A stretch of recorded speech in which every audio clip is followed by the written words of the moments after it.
ಕನ್ನಡ ವರ್ಣಮಾಲೆಯಲ್ಲಿ ಒಟ್ಟು 49 ಅಕ್ಷರಗಳಿವೆ.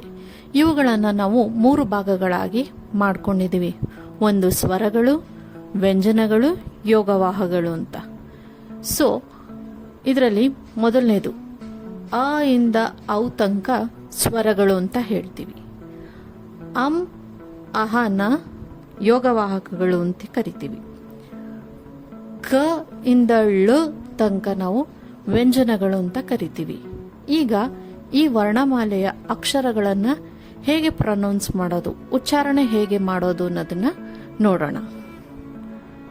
ಅ ಆ ಇ ಈ ಉ ಊ ಋ ಎ ಏ ಐ ಓ ಓ ಔ ಅಂ ಅಹ.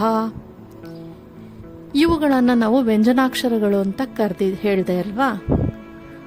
ಈ ವ್ಯಂಜನಾಕ್ಷರಗಳನ್ನು ನಾವು ಉಚ್ಚಾರಣೆ ಮಾಡಬೇಕಾದ್ರೆ ಖ ಖ ಗ ಘ ಅಂತ ಹೇಳ್ತೀವಿ ಅಂತ ಅಲ್ವಾ.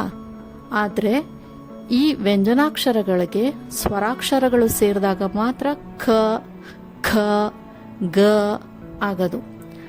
ಅದಕ್ಕೂ ಮೊದಲು ಈ ಸ್ವರಾಕ್ಷರಗಳು ಈ ಅಕ್ಷರಗಳ ಜೊತೆ ಸೇರದೆ ಇದ್ದಾಗ ಇದನ್ನ ನಾವು ಖ ಖ ಗ ಘ ಞ ಚ ಛ ಜ ಝ ಞ ಟ ಠ ಡ ಢ ಣ ತ ಥ ದ ಧ ನ ಪ ಫ ಬ ಭ ಮ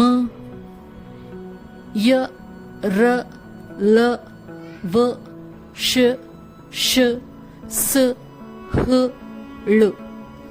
ಈ ರೀತಿಯಾಗಿ ಉಚ್ಚಾರಣೆ ಮಾಡ್ತೀವಿ.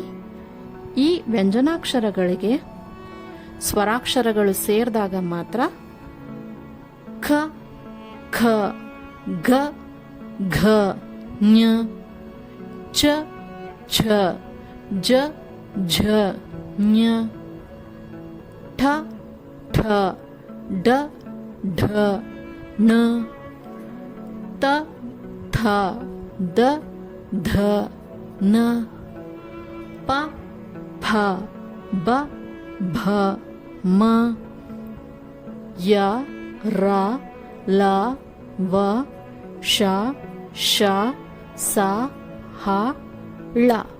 ಈ ರೀತಿಯಾಗಿ ಉಚ್ಚರಿಸ್ತೀವಿ.